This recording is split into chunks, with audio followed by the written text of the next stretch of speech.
O modelo de equilíbrio pontuado ele surge para dar conta tanto da questão da estabilidade quanto da mudança no processo de formulação de políticas públicas.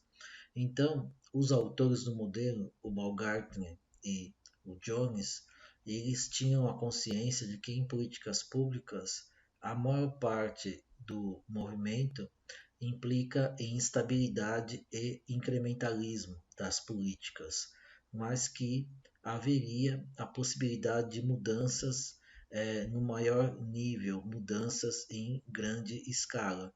Então, eles vão pensar um modelo que possa dar conta desses dois elementos.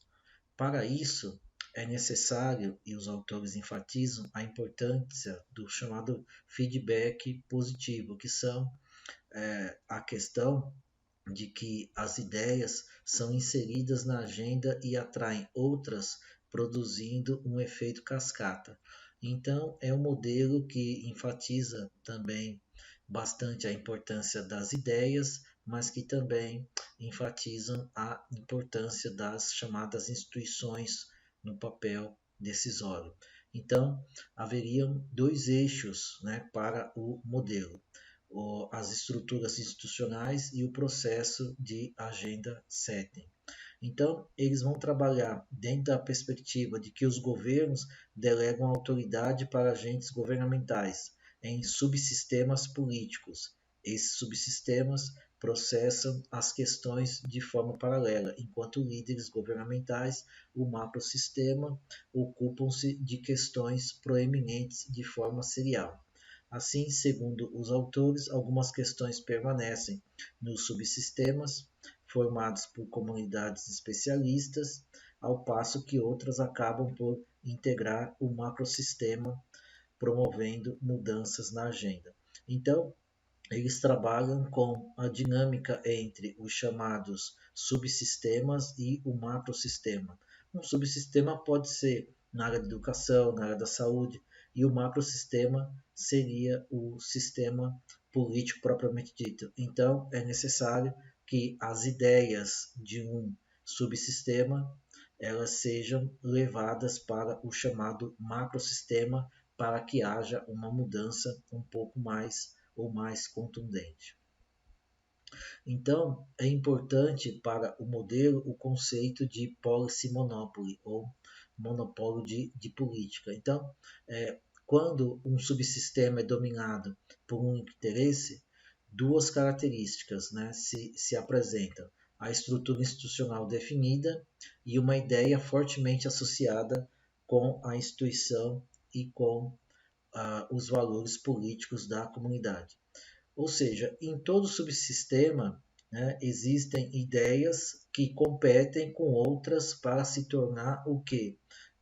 Ideias hegemônicas ou com essa característica, né, do monopólio, ou seja, há também aqui uma disputa entre as ideias. E para o modelo, a chave, né, dessa relação mudança e estabilidade estaria em verificar como a questão é definida dentro de um contexto institucional, favorecendo determinadas visões políticas em detrimento de outras. Ou seja, como em um determinado contexto institucional, em um microsistema, determinadas ideias adquirem o monopólio, né, se tornam hegemônicas.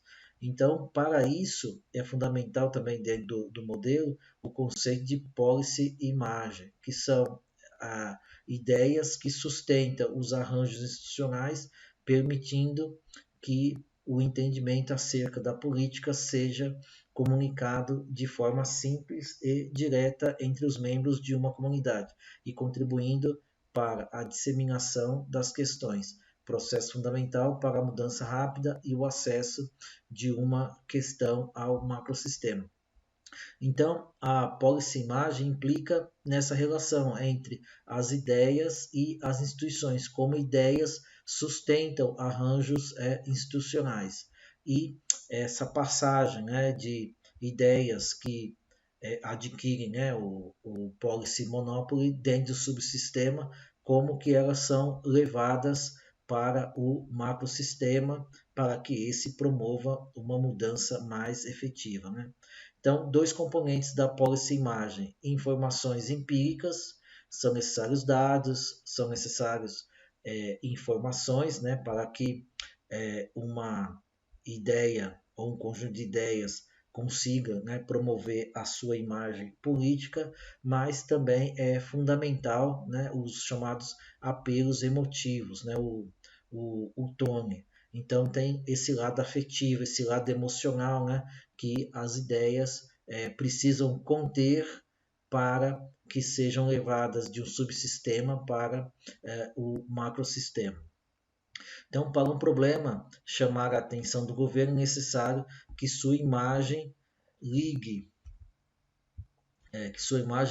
o problema a uma solução possível.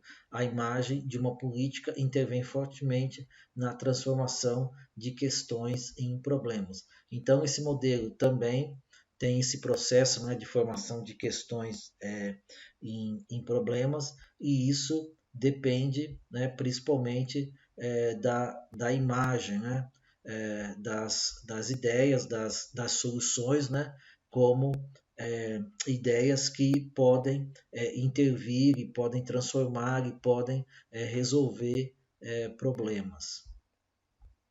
Além disso, no modelo, a disputa para a criação de consenso em torno de uma política, né? Uma policy imagem é fundamental.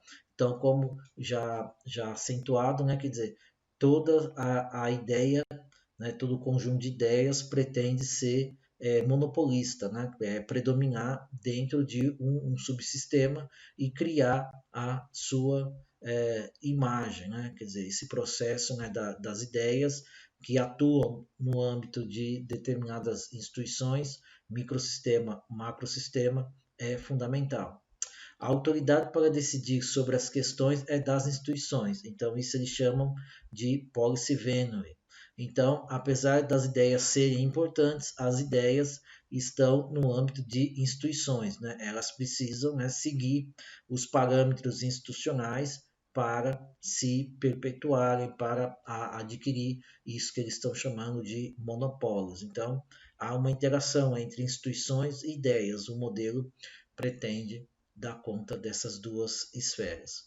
Nos subsistemas, predomina mudanças lentas, graduais, incrementais, situação de equilíbrio. Então, normalmente, um subsistema, seja na área de educação, seja na área de saúde, de transporte, ele está em uma situação de equilíbrio, né? Quer dizer, predomina aí mudanças mais incrementais, aperfeiçoamentos, né? Quando nós falamos em incrementalismo, estamos falando de aperfeiçoamento da política. Mas, em alguns momentos críticos, o equilíbrio pode ser pontuado por períodos de rápida mudança. Esses momentos têm início quando a atenção a uma questão rompe os limites do subsistema e chega ao macrosistema. Ou seja, quando uma nova ideia se torna hegemônica, né, adquire o monopólio no âmbito de um subsistema, ela rompe o próprio subsistema, né, e atinge o chamado macro sistema político. Ao contrário dos subsistemas, os macrosistemas políticos caracterizam-se por intensas e rápidas mudanças, diversos entendimentos sobre uma mesma política, diferentes policy, imagem e feedback positivo. Então, como macrosistema, ele convive com várias ideias, né? Quer dizer, não é como em um microsistema que há uma tendência a predominar um determinado conjunto de ideias, né? Quer dizer, o chamado macrosistema político, ele tem que conviver com vários conjuntos de ideias, vários feedbacks positivos, né? Em relação a determinados conjuntos de ideias. Então, ele é mais afeito a mudanças rápidas, né? Como dito aqui na passagem.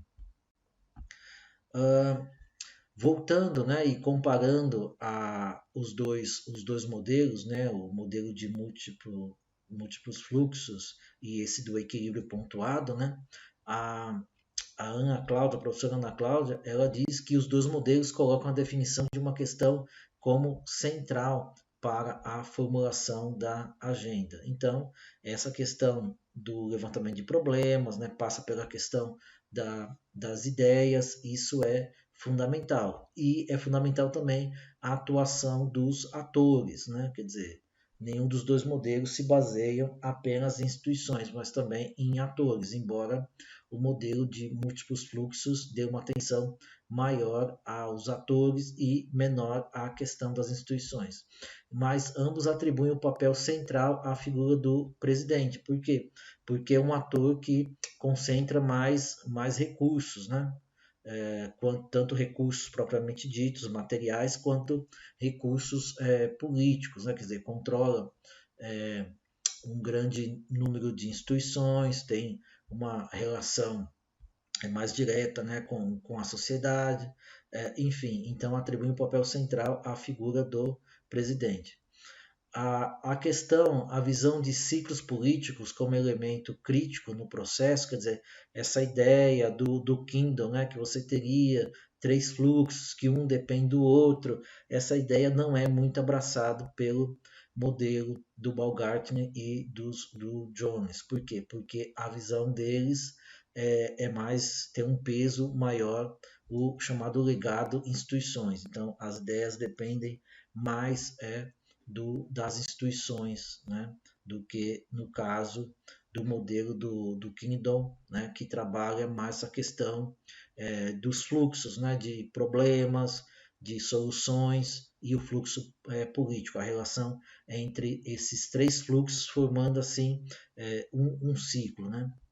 Agora, os dois modelos abordam tanto a ação individual como a estrutura, as quais podem restringir ou promover mudanças, mas penso que o modelo do Kingdom dá uma importância maior à ação individual, né, ou ação de grupos, e menos ao caráter estrutural, ao caráter institucional, né, ao contrário do modelo do Baumgartner e do Jones, que, embora dê importância à atuação dos atores, das ideias, etc., dão um peso grande também às instituições.